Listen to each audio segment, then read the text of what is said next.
how do you think we can improve our sleep, and why are we so bad at, I guess, managing our sleep? So many people stay up too late and then have to wake up super early. What's some ways we can do it? So sleep is very interesting because we don't have a good sensor for the quality of sleep. You don't wake up in the morning and you have a very vague sense of your sleep, and you don't have an accurate thing.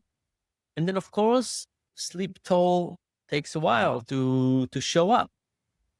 And human beings were very good in understanding deterministic effects. Imagine that when you wake up, your quality of sleep would translate to your exact performance the next day. No problem. Very quickly, you would say, oh my goodness, if I don't fall asleep, I'll have this. The problem is it's probabilistic. You could have a night when you didn't sleep that much, and the next day you would feel really quite well.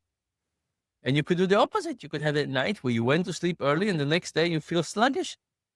So what happens is that when we have a night, when we don't sleep that much, sometimes we feel like we cheated nature.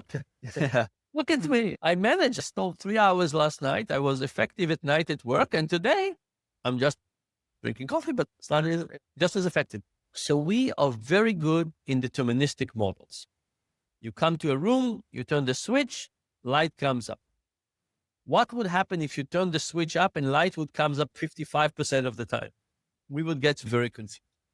So when we rely on our intuition about what's good sleep and what's bad sleep, when the world is stochastic and the feedback is delayed, it's not exactly the same day, we dramatically underperform. And in those cases, what we should do is we should reward ourselves based on what we do, not based on the outcome. So the problem is that we don't have this reward structure. But what you want to do is you want to say, let me create the rules for sleeping well. It would only create good sleep in 55-60% of the time, but it's the right recipe. And it means going to sleep at this hour, and it means not drinking coffee after 4, and it means sleeping with low temperature and heavy blanket and the smell of lavender, and there's all darkness and all kinds of things like that. By the way, when people try different things, we usually stop the experiment too quickly. So imagine, for example, something like a heavy blanket. And imagine I say, Jacob, here's a heavy blanket, go and try it. And let's say you try it for a week and you don't feel better. Would you stop or would you continue? The experiment, short experiments are very psychologically pleasing, but they're not correct because it really takes us time to adjust to anything new. Yeah.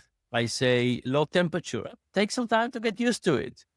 And not drinking coffee after 4, take some time to get used to it. So I think we need to think more about what we do, not about sleep. Like, I wonder how much all these sleep measures, I do one of this too, but I wonder how much all of these sleep measures are helping. I think what we need to do is to think about what we do, not about sleep. And I think we need to test more things and for longer. Yeah.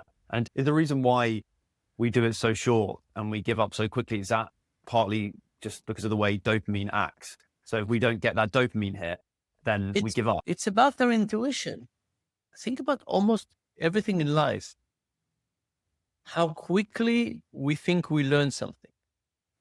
You go on a date with somebody and after half an hour, you say yes or no. You have anything about this person.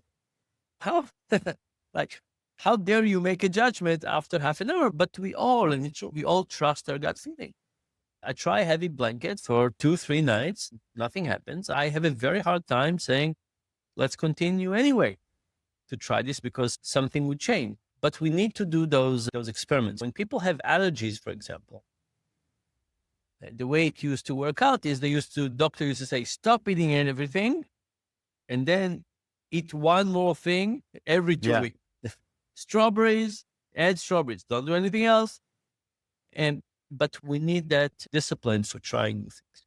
For example, I talked to a sleep expert a few weeks ago, And I asked her, what do we know about sleeping together versus sleeping separate? And she said, the truth is not that much. Is there not much difference in the quality of sleep? It looks like there's variance. So that there are, by the way, there are more and more people now who are very sleep concerned that have what is called sleep divorce. When they live together and they sleep separately, not because they're not romantically interested, but just because of sleep. But I have to say, this sleep idea that we have, is it capturing everything about sleep? We measure lots of things. We care a lot about REM sleep and deep sleep and so on. Is this everything? She said, we don't know. We don't know. So anyway, there's a lot we don't know. Lots of people are trying to optimize on some things.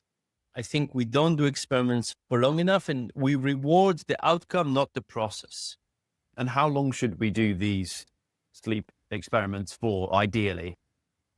This goes to the question of how long does a new habit comes to. And the question is, when does it become part of our life and we are comfortable with it?